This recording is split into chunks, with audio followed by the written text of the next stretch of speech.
पास आकर इतना प्यार आशीर्वाद मिला कि मैं काफ़ी अभिभूत हुआ। लगा कि बहुत देर से आए हैं और ऐसा लगा कि पहली बार नहीं आए हैं बल्कि पहले भी कई बार आए हैं। तो हम लोग आपके इस स्वागत से हम लोग काफ़ी प्रसन्न हैं और काफ़ी ये आभार व्यक्त करते हैं कि हमारे मुख्यमंत्री जी का जो कार्य रहा वो आपके अंदर संतुष्टि का भाव दिया और आप लोग काफ़ी प्रभावित हैं हमारे मुख्यमंत्री जी के कार्यों से, और हम लोगों को जो आशीर्वाद मिल रहा है यह उनके कार्यों का ही परिणाम है। अब 2005 में जो बदलाव आया, आपने जो बदलाव लाने के लिए बेड़ा उठाया और जो जिम्मेवारी हमारे मुख्यमंत्री जी को दी, उस 2005 के बाद उन्होंने निरंतर प्रयास किया कि आपकी उम्मीदों पर खरा उतर जाएं और उन्होंने इस दिशा में काफ़ी हद तक आपकी अपेक्षाओं को पूरा किया। बिहार जिस स्थिति में था वो काफ़ी बदहाल और अराजकता की स्थिति कही जा रही थी। बिहार बीमारू राज्यों में शामिल था, विकास दर में पूरे देश में निम्न स्तर पर था। इन सबों से बहुत कम समय में ही हमारे मुख्यमंत्री जी ने बिहार को एक विकसित राज्य के रूप में बदल डाला और यह आप लोगों के आशीर्वाद का ही परिणाम था। आप लोगों ने जो उन्हें शक्ति दी और साहस दी, उसी का परिणाम था कि बिहार आज विकसित राज्यों की श्रेणी में है और देश के सभी राज्यों के लिए एक मानक बन गया है। हमारे मुख्यमंत्री जी आपके उन सपनों को साकार करने में कामयाब रहे। अब चूँकि 2025 का विधानसभा का चुनाव नज़दीक आ गया है, एक बार फिर से विधानसभा चुनाव या कोई साधारण चुनाव नहीं है, यह आपके भाग्य का निर्धारण करने का एक अवसर लेकर आता है। कैसी सरकार होगी, जैसी सरकार होगी वैसे ही व्यवस्था देगी।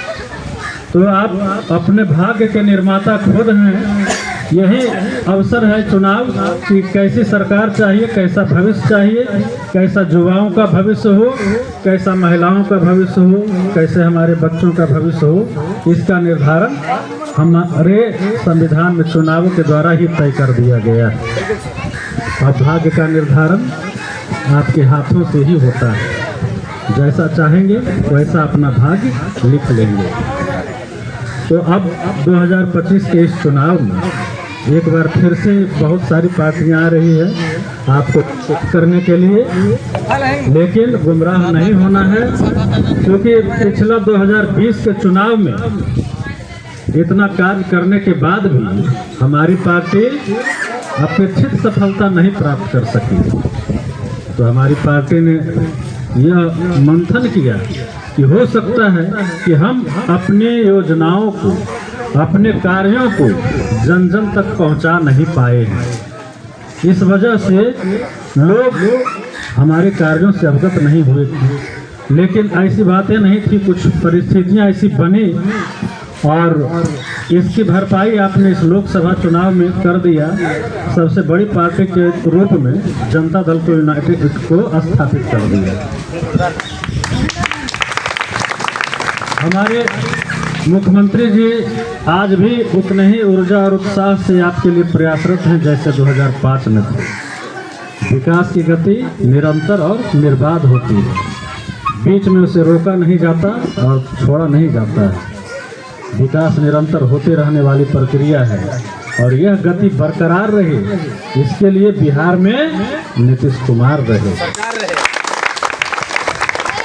तो हम लोगों को यह विचार करने का एक अवसर है। हम लोग यहाँ उपस्थित हुए हैं इस सभा में यह सोचने के लिए, यह संकल्प लेने के लिए कि जब तक नीतीश तब तक नीतीश और 2025 से 30 फिर से नीतीश। हम अपने बच्चों के भविष्य को उज्जवल बनाने के लिए नीतीश कुमार को चुनते हैं। ये गठबंधन के सबसे लोकप्रिय मुख्यमंत्री रहे। पूरे देश में गठबंधन का इतने लंबे समय तक मुख्यमंत्री रहने का किसी का रिकॉर्ड नहीं है। तो यह कैसे संभव है? यह आपके आशीर्वाद से संभव हुआ।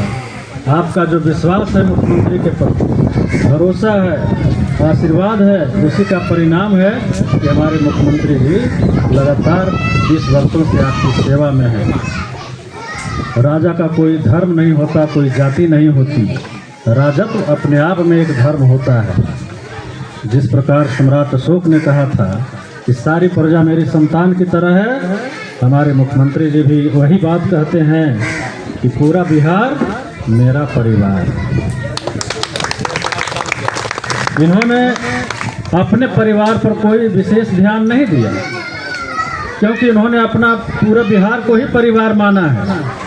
बाकी पार्टियां परिवारवाद में विलीन रही, परिवारवाद से घिरी रही। उन्हें परिवार के आगे बिहार का विकास नहीं दिखा, लेकिन इन्होंने परिवार की परवाह न कर पूरे बिहार की परवाह किया। हमारे समाजवादी नेता समाजवाद को एक नई पहचान देने वाले, कर्पूरी लोहिया जी के सपनों को बिहार की धरती पर उकेरने वाले, बाबा साहब भीमराव अम्बेडकर के सपनों को साकार करने वाले ऐसा मुख्यमंत्री पूरे देश में नहीं जैसा बिहार में हम लोगों को मिला। ये हम लोगों का सौभाग्य है कि हम लोगों को मुख्यमंत्री नीतीश कुमार जी के नेतृत्व में अपना भविष्य संवारने का अवसर मिला, उनके नेतृत्व में कुछ काम करने का अवसर मिला है। क्योंकि राजा से ही राज्य के भाग्य का निर्णय होता है। जैसा राजा वैसी प्रजा की सोच बन जाती है, उनकी गतिविधियां ही वैसे ही उनकी गतिविधियां ही राज्य की नीति बन जाती है। 2005 से पहले बिहार में जो गतिविधियां थी वो आप उससे वाकिफ हैं। गोविंदपुर में क्या समस्याएं थी उससे वाकिफ हैं, लेकिन हम लोग समस्याओं के बारे में नहीं, समाधान के बारे में सोचते हैं। हमारे मुख्यमंत्री जी दूरदर्शी नेता हैं। आज से 20 वर्ष 25 वर्ष बाद क्या समस्या आएगी उसका निराकरण आज ही कर लेते हैं। जल जीवन हरियाली योजना हो या 7 निश्चय की योजना हो, इन योजनाओं में आप इनकी दूरदर्शिता को देख सकते हैं कि भविष्य में जो समस्याएं आएगी, चाहे वो पर्यावरण से संबंधित हो, पेयजल से संबंधित हो, चिकित्सा शिक्षा से संबंधित हो, उन सब का समाधान उन्होंने आज ही कर डाला है, ताकि हमारी भावी पीढ़ी को इन समस्याओं का सामना नहीं करना पड़े। कहीं कहीं माताएं बहनें कुछ शिकायतें करती हैं, लेकिन ये नहीं कहती कि काम नहीं हुआ है। काम हुआ है, उसमें कुछ कमी रह गई है, तो वो कमी हमारे सरकार के कारण नहीं है। सरकार जिम्मेवार नहीं, सरकार ने अपना काम किया और बाखूबी किया है। निचले स्तर पर कहीं लापरवाही हो जाती है, निचले स्तर के अधिकारियों से, वो अलग बात है। और वैसा इसके लिए हमारे मुख्यमंत्री जी जिम्मेवार नहीं। मुख्यमंत्री जी की नीयत साफ है, जनता की भलाई, जनता का कल्याण ही उनका एकमात्र मकसद है, और वो हमेशा इसमें तत्पर रहते हैं। बिहार में 2005 में ही सुशासन का राज स्थापित हो गया था, लेकिन नवादा में कुछ समय बाद अवसर मिला। सांगठनिक तौर पर हम लोगों को कुछ समय पहले ही एक खुले वातावरण में काम करने का अवसर मिला, और इतने कम समय में जनता दल यूनाइटेड संगठन को एक मजबूत संगठन के रूप में परिवर्तित कर देना, ये आप लोगों के आशीर्वाद का ही परिणाम है। हमारे जो जुनूनी कार्यकर्ता, समर्थक, शुभचिंतक जो उपेक्षित थे, उन सबों को मान सम्मान मिला, और आगे भी जन सम्मान ही राजनीति का सबसे बड़ा तोहफा होता है। आपका आशीर्वाद, आपका विश्वास, आपका भरोसा ही पॉलिटिक्स करने वालों की सबसे बड़ी पूंजी होती है। इसलिए हम आप लोगों का विश्वास और आशीर्वाद प्राप्त करने आए हैं। सरकार को एक बार फिर से बिहार में विकास की बयार बहाए रखने के लिए फिर से नीतीश कुमार को बिहार के मुख्यमंत्री बनाए रखने की अपील करने आए हैं। हम लोग ये एक दौर था कि जब बाबा साहब भीमराव अम्बेडकर को तालाब का पानी पीने के लिए सत्याग्रह करना पड़ा था। वो एक दौर था, किसी व्यक्ति को जिम्मेवार ठहराना अनुचित है। एक ऐसी व्यवस्था थी जो सदियों से चल रही थी।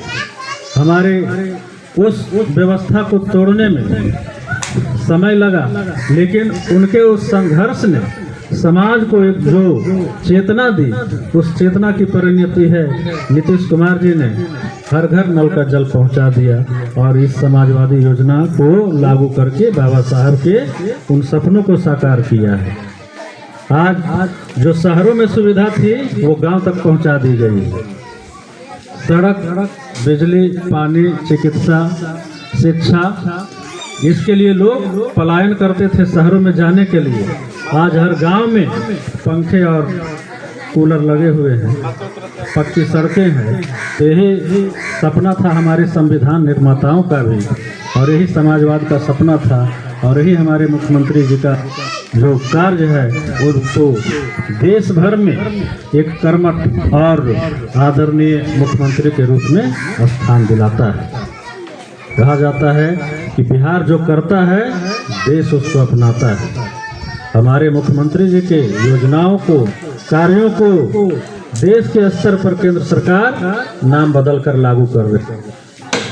यह इनके दूरदर्शी राजनेता प्रमाण है। तो हम सौभाग्यशाली हैं, हम लोग प्राचीन काल से ही देश के अगुआ रहे हैं। यही मगध की धरती है जो अखिल भारतीय साम्राज्य का निर्माण हुआ था। यहीं से अशोक ने विश्व बंधुत्व की भावना का निर्माण किया था, भारतीय प्रशासन बनाया था। यहीं हमारे उनके वंशज मुख्यमंत्री आदरणीय नीतीश कुमार जी ने उनके उन मूल्यों को समाज में फिर से स्थापित किया है। इसलिए हम लोग सौभाग्यशाली हैं, ऐसे धरती से हैं। और यहाँ हम लोगों का जो आप लोगों से मिलना हुआ, ऐसा लग रहा है जैसे परिवार के बीच में आए हुए नहीं लगता। पहली बार आए हैं, पहले भी कई बार आए हैं, ऐसा एहसास हो रहा है। इसलिए आप लोग सभी माताएं बहनें अपना आशीर्वाद बनाए रखें और जनता दल को हमेशा अपना आशीर्वाद देते रहें, क्योंकि बिहार में जो बदलाव आया है, जो विकास की गंगा बही है, वो रखना। हमारे मुख्यमंत्री जी दूसरे भगीरथ हैं, इन्होंने गंगा जल को नवादा की धरती पर पहुंचा दिया, यह भी जानकारी होगी आपको। प्रगति यात्रा के दौरान यहाँ योजनाओं की भरमार दी, गोविंदपुर से लेकर यहाँ शिक्षा के क्षेत्र में, फूल पुलियों के क्षेत्र में, हॉस्पिटल के क्षेत्र में, सेंट्रल स्कूल दिया। तो बिहार में ये जो भी होना चाहिए था वह उन्होंने दिया है, और हमारे नवादा की धरती को भी उन्होंने पावन कर दिया। इसलिए अब हम लोगों का कर्तव्य है कि उनके उस परिश्रम की पारिश्रमिक अपने मतदान से चुकाएं। इसलिए हम लोगों को मुख्यमंत्री जी को बनाए रखना है। 2025 से 30 फिर से नीतीश, और 2025 से 25, और इसी के साथ जय बिहार, जय नीतीश कुमार कहते हुए अपने गाने को विराम देता हूँ। धन्यवाद।